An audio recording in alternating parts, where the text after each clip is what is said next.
How's it going, folks? I'm Matthew, this is Lemora Cards, and today we're going to be looking at some cEDH cards that just haven't aged well. These are going to be cards that either were like dominant and have just fallen off, or maybe they were, popular staples in almost every deck, and now they just show up, in the lower color list that kind of have to run them. We're looking at cards, commanders, combos, the whole thing. I went through some old lists, which was a lot of fun, just to double check my memory on if some cards were as popular as I thought they were. If you enjoy this video, like, comment, subscribe. Let me know down below, which of these old school cards do you miss the most? Which one of these do you want to make a comeback? What cards do you think might get outdated next? Thank you as always to my amazing patrons over on Patreon who get access to early videos like this, get to submit decks for the tournament reports, tell me what to do, and I'll listen to them. They're the boss. They keep the lights on. So support me over there if you, enjoy my videos, like that I get to make so many of them and want me to make even more. With all that being said, let's hop into it. Use the link in the description below to download Whatnot, and you'll get $15 to use to buy Magic singles, sealed product, get anything that you want, really. There's no limits. You just get $15 on the account for free just for signing up. This is one of the best ways you can support the channel. And again,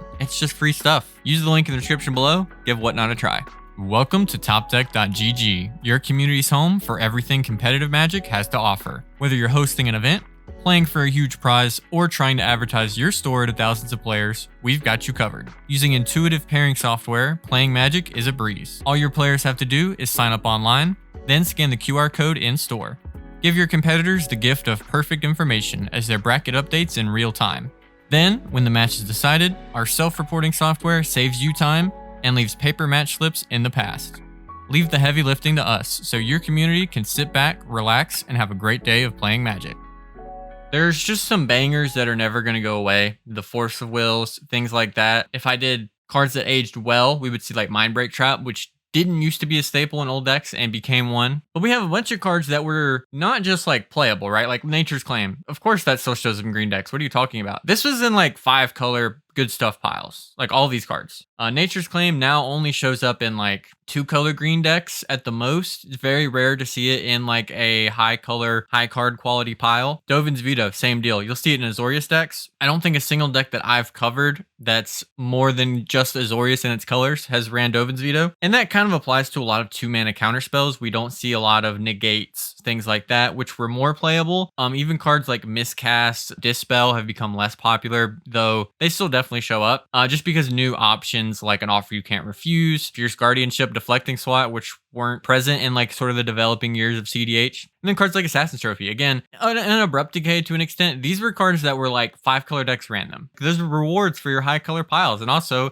green was just way more popular in terms of the high-color pile decks. And we don't see it to the same extent. When we get to the commanders, we'll talk about it. But yeah, these sort of interaction pieces, especially Assassin's Trophy. God, this card feels terrible to cast. But yeah, these are not the kind of things we see now in the more developed, streamlined cEDH scene. Another thing we don't see nearly as much of is Cantrips. These were really popular because, a lot of players coming into cEDH, I think especially more so a little bit back in the day, a few years ago, before the explosion of Commander, they were coming more from other formats like Legacy or Vintage or whatever. They were looking there for inspiration for what they were building or as like the standard of power level. And these cards are hugely powerful there. As I'm recording this, Ponder only recently got unrestricted from the ban list in Vintage. Brainstorm is still on there. They just don't scale that well into cEDH. Printing of Orcish Bowmasters, of course, made Brainstorm horrible. Hull Breacher terrorized these cards as well. They just don't get to do quite as much. The selection for what you need for 1 mana, you look at a card like Ponder versus a card like Vampiric Tutor in a format like this. They don't match up the way that they can in other formats where like, in Vintage, if I Brainstorm, it's pretty close to Ancestral Recall in terms of just finding something busted to do.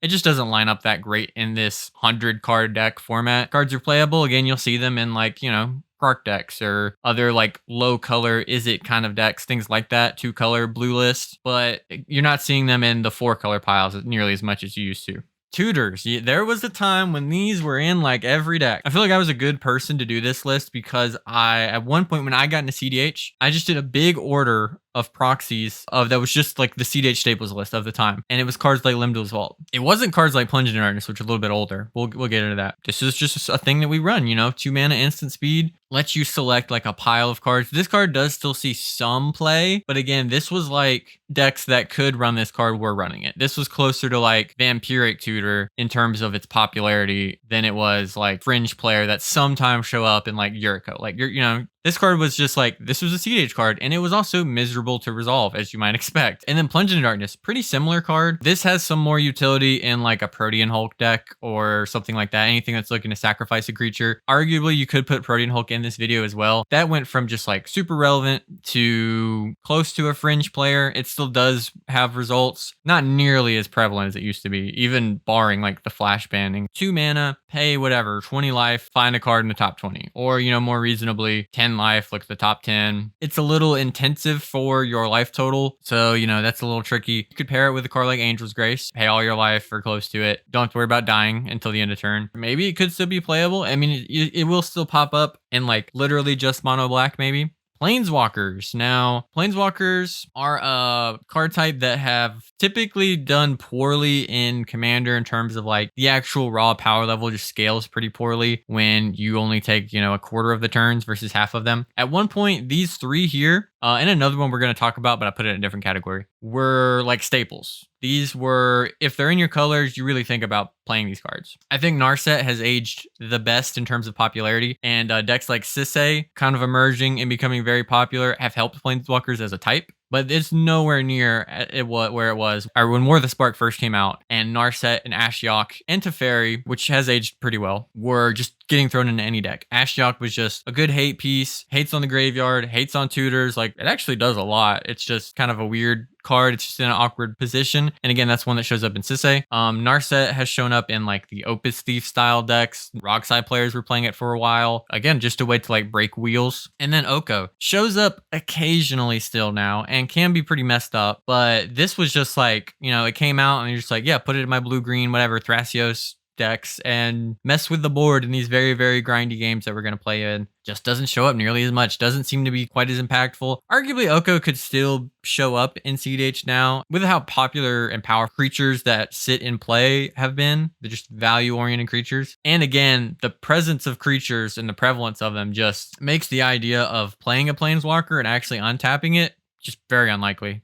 Selection / combo. So there's like 2 real cards that go here. Sensei's Divining Top still sees some play, mainly though in decks that it can combo with. Counterbalance in Sensei's Top is not nearly as popular as it has been at certain points, but definitely still shows up. But this card just as a raw card selection, hey, it's broken in Legacy, whatever type card, not so much the case. We see way less of the like Sensei's Top Ballista Citadel show up nowadays. Scroll Rock again shows up in like literally Yuriko, and that's it. It's just these kind of effects that are like card selection, but not at like a crazy enough rate in a 100 card Highlander format. They just haven't scaled that great, even though they do still show up in the decks that want them. You'll still see like a Sensei's Top Elsha combo deck, right? It's just not like, hey, yeah, my 4 color pile is randomly throwing in Sensei's. This is maybe one of the more vague archetypes or categories, and that's the Bowmaster's victims. The victims of Orcish Bowmasters. You could argue Peering to the Abyss was already kind of on its way out as it was. I think Orcish Bowmasters was just the nail in that coffin. So Notion Thief was very popular in the Opus Thief days when there were decks that just ran a whole bunch of wheels and Hull Breacher and Smothering Tide, like the Tymna Cards decks that were just like breaking wheels wide open. Every deck was just like trying to cast wheels and trying to take advantage of Hull Breacher, and there was just running a whole bunch of effects like this in combination with Hull Breacher and Narset to win the game basically on resolution of Wheel of Fortune. That changed a lot when Hull Breacher got banned, and then Notion Thief was a bit less popular. And then as the really grindy Ristic Mystic kind of format took over, Notion Thief came back. I was huge on this card at one point early last year, maybe a little bit before that. I was playing Rockside and I was just like, I'm just going to tutor for this thing as my payoff card. This thing's basically a one-sided wheel, so I'm just going to play it. I don't even need the wheel. Just play it into, oh, there's like 4 Ristic triggers on the stack. Notion Thief. Like, the card was crazy. And then the printing of Orcish Bowmasters happened. I think the card's still playable, but it's really tricky when the board states where one of the most powerful and popular cards in the format is very good and someone's more likely to tutor for it or prioritize casting it. Where that card is good, Notion Thief is also good, and that lines up really awkwardly for your 3/1. I think the card could still have merit and be worth it, but it's just gotten a lot worse when like its ultimate answer is just so popular in the format. So it's a lot trickier. It could still be worth it. Seen some people test it still. And then Peer into the Abyss. This card was way more popular in this Turbo Nas meta, where just jamming out a whole bunch of mana and then casting your Nas main phase or casting Peer into the Abyss main phase or even casting Bolus the Citadel was way more viable. That was pretty defining. It was sort of like that versus Rule of Law decks, and Winota became very popular, things like that. We'll get to that. And now that's just not so much a thing. I've talked about many times how Ad Nauseam is just, I mean, that card of course isn't going on here because it's still very popular, but that card went from the defining card of the format to it's a good thing you're just going to throw in your deck, but it might not even be your, third best game plan. Peer into the Abyss aged worse than that. There are still decks that run it, of course. And then everyone will always bring up Deflecting Slot really just bodies this card so hard. And that's such a popular, powerful card. Every red deck runs it. And then Bowmaster. So now every red deck has a cheap must-run answer to this card. Every blue deck has all of their counterspells, which of course can obviously answer this. Having to cast rituals into draw engines really bodies this card. And then Orcish Bowmasters just kills you. Unless you already have Born Upon a Wind up or something like that. Trying to peer and then Born is an absurd amount of mana to ask for a win condition to win through Bowmasters. It just doesn't line up that great anymore. I'm still a huge fan of the card. I think it's awesome. But getting it to resolve nowadays and not killing yourself or just giving it to someone else with a swat, it's a lot trickier. And then sort of the traditional win cons, right? Isochron Scepter with Dramatic Reversal. This has gone from being much more popular than it was to pretty terrible now. It's really uncommon to see this in anything but like fringier decks that just aren't even really doing well. Very low color decks that don't have access to better win cons. It just doesn't really show up. It is also notable, like if you're only netting 1 mana or something like that, or even like 2 or 3, you cast the card, triggers Rhystic Study, triggers Crom, triggers Mystic Remora, which is especially hard to pay for. You have to be netting a lot of mana through Rev to be able to pay for that. Those haven't aged well even when the pieces are good, right? Like the Dockside Extortionist combos that require actually casting Dockside over and over. More questionable, like Temur Sabertooth Dockside. People run it, but it's like not the best win con in the world. And IsoRev is putting 2 cards that are pretty wonky together. Dramatic Reversal has had some moments. With the printing of like Kinnan and that how well that works in decks with Basalt Monolith, it's hard to want to go back to Isochron Scepter in like any kind of blue-green deck or anything like that just has access to anything better. Similar note, there was a moment where Laboratory Maniac and Jace Wielder of Mysteries were, those were how you won. You did a Tainted Pact, but on your upkeep, before you draw or, when you had to put a cantrip or a Thrasher's Activation on the stack, Jace seemed like a really runnable card. And even after like a few months later when Thassa's Oracle got printed, people still ran like all of these cards in popular powerful decks that were doing well, like 4-color piles. They're just not up to it really. Labman, it's more castable than Jace. These cards can still show up, but they just they just don't have it. It's just a little too expensive. Being able to remove your win con compared to Thassa's Oracle, that's the big thing, right? We're just so spoiled with win conditions. Not long after Jace got printed, Underworld Breach and Thassa's Oracle dropped in the same exact set and just completely changed the way that we win in cEDH over time when people realized, Underworld Breach was the best thing ever. These cards just don't cut it anymore, really. And speaking of win cons that don't cut it, man, this is some of the coolest things you could do in cEDH. These are a little bit different, but I wanted to lump them together. World Gorger is the one that really stands out. This combo might actually be most known and most witnessed for like how much it's failed on Play to Win. When they would jam, Anya over and over and over and always lose with World Gorger Dragon. It's so fragile. The blow up potential is absurd. And it got replaced by a way better version of this in Abdel Adrian that does it all mostly better. Again, in slightly different colors. World Gorger, it's easier to go infinite with. Abdel, it's easier to not straight up lose the game when your combo doesn't work the first time and you can refire it. Still shows up. People run it. There are decks that can only use this and can't use Abdel. Not something I would usually,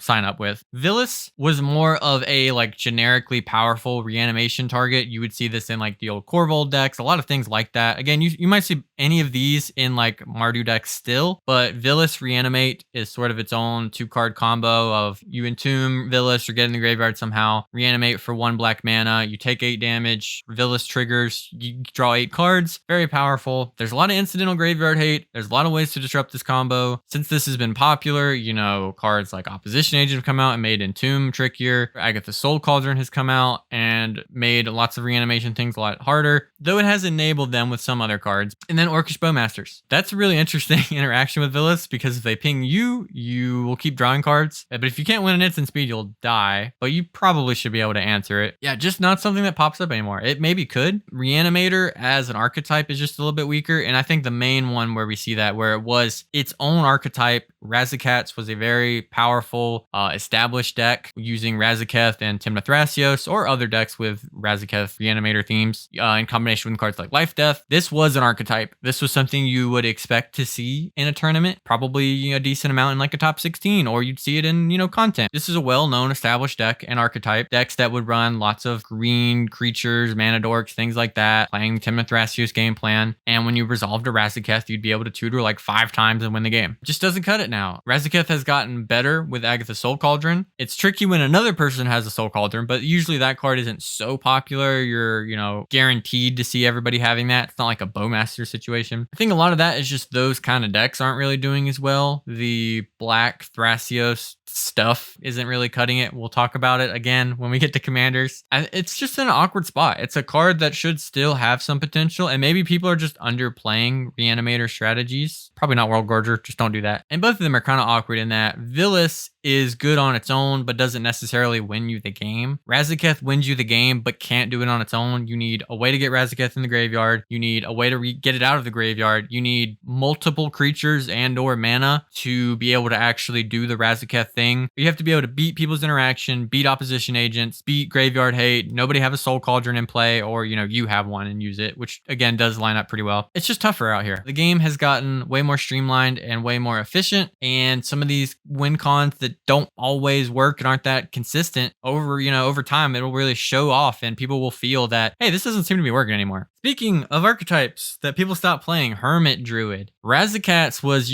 pretty established. That was a deck you saw. Hermit Druid was just, this is a whole type of deck. There's decks that are, Jund, 4-color piles, 5-color piles, all kinds of different things. Tons of different commanders. This was an archetype that was top 5 things you can do in cEDH. Like, this is one of the things that comes to mind. For this video, you could lump Food Chain into this, but Food Chain has definitely come back from where it was, a year or two ago, where it was just totally freaking dead. But Hermit Druid has not had this resurgence yet. There's people trying with Francisco stuff. Now, I will say Hermit Druid, of the cards we're going to talk about here, is definitely still powerful enough to see play. Again, it dies to Bowmasters. People respect creatures more. It's tougher, but it's still clearly a powerful card. It still wins the game efficiently in a way that can be hard to interact with, but the archetype is just not there. There was a point where these other 2 cards we see, Sacred Guide and Divining Witch, would be played in combination with Hermit Druid. You would really see this very often in like Tymna Thrasios Sacred Guide or Sacred Hermit. These decks would be soul tie. They would choose not to run white, and they would just run Sacred Guide. So you could go play your Sacred Guide,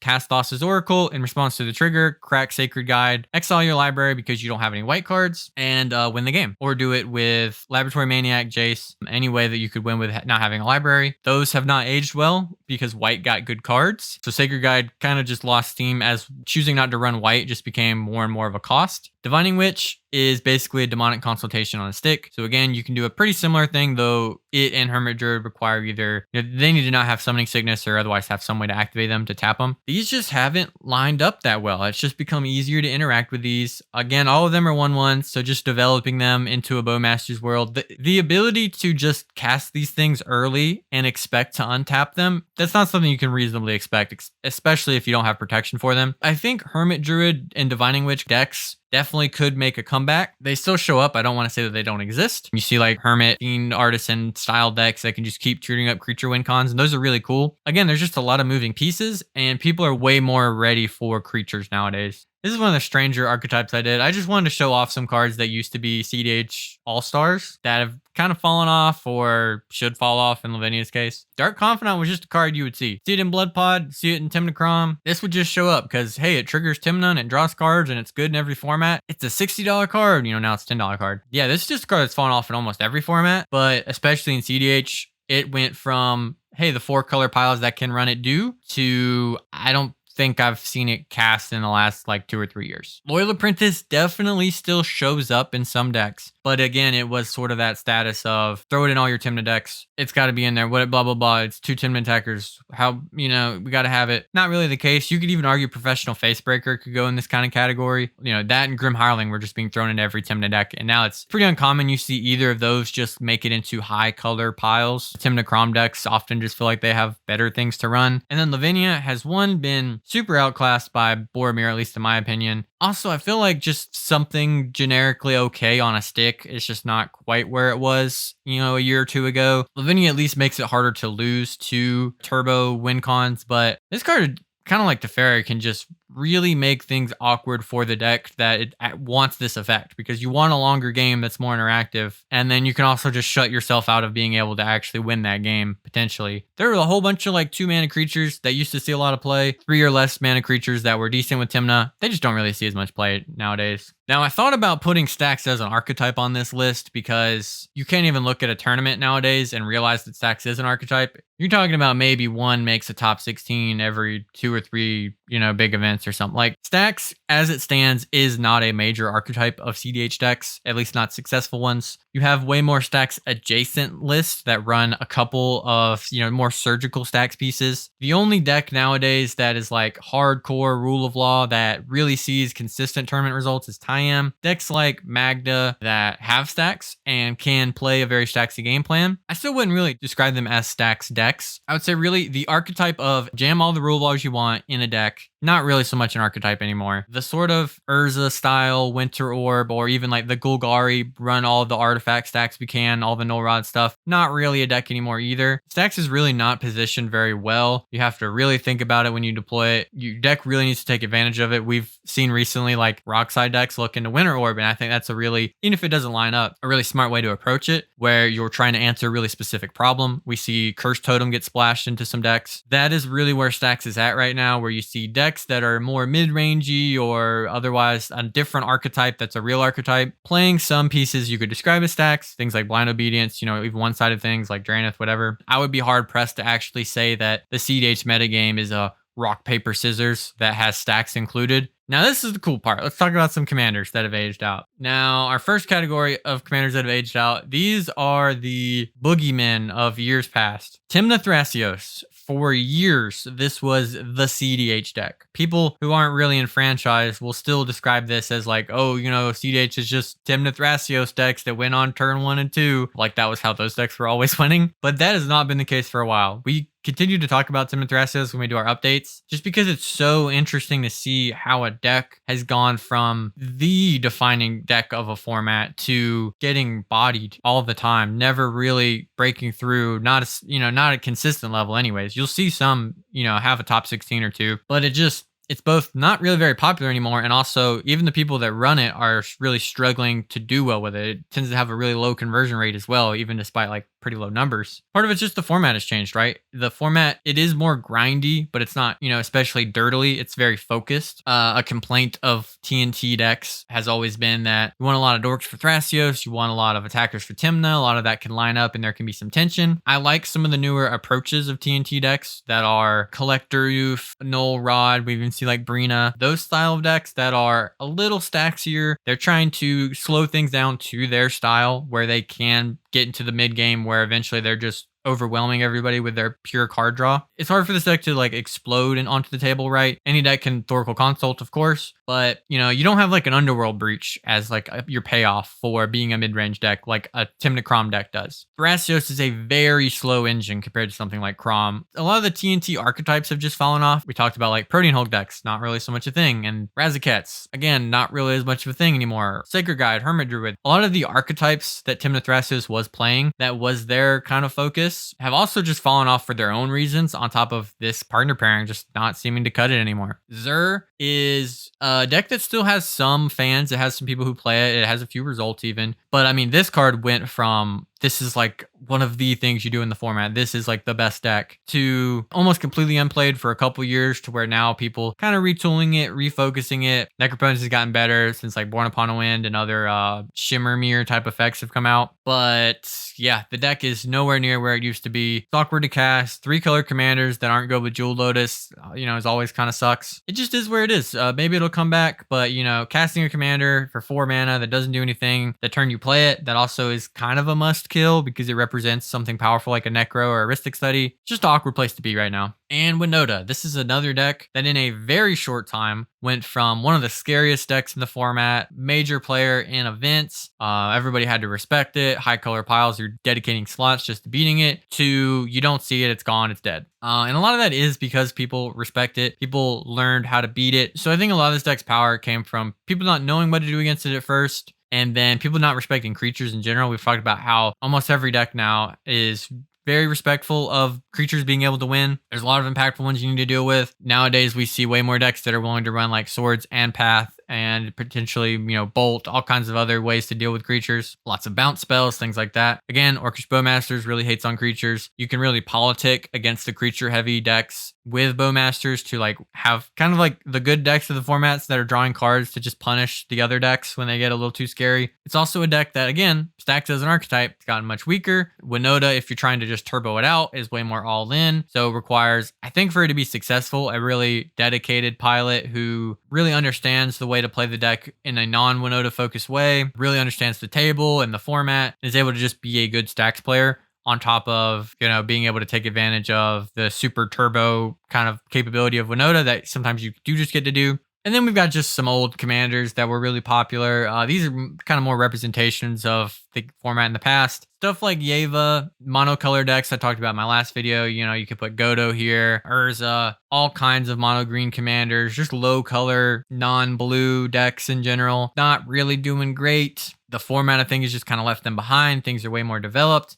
People say anything can be cEDH, but kind of like saying like a calorie is a calorie, you might be right, but that doesn't mean you should be eating Debbie cakes and Big Macs every day. I'm not going to recommend that you do that. Don't recommend that if you're trying to win a cEDH tournament, you play mono green. Play Urza, or even really play Godo. Like, the decks have some ability to, still hang in there. But I think that is the case with almost every commander. It's a high variance format. If you have access to any powerful cards at all, sure, you could spike an event. If you don't have consistency though, then what are we talking about here? Kess, we talked about this too. Grixis decks that aren't partners just don't seem to be doing great. Of course, they have some power to them, and Kess can just kind of represent older commanders, 3-color things that would show up like Jaleva, other Esper commanders that used to be popular, Olaro, there's just a whole suite of old commanders that were, 3 or less colors that were really relatively popular, and people are like, yeah, this deck can do it because it has access to blue and black. Sure, any deck can win a cEDH game if it has,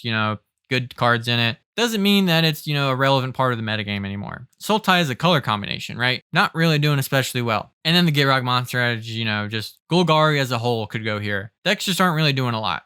Hopefully you enjoyed this video going over some of the old school cards. Maybe you were there back in the day and this was kind of nostalgic for you, or maybe you just aren't familiar with a lot of what cEDH used to look like. If you're interested in looking at old deck lists, which I had a lot of fun doing, and you'd like to see more stuff like this, or maybe we dive into like an older list, let me know. With all that being said, thanks so much for watching, and as always, go play cEDH. Have a good one, everybody.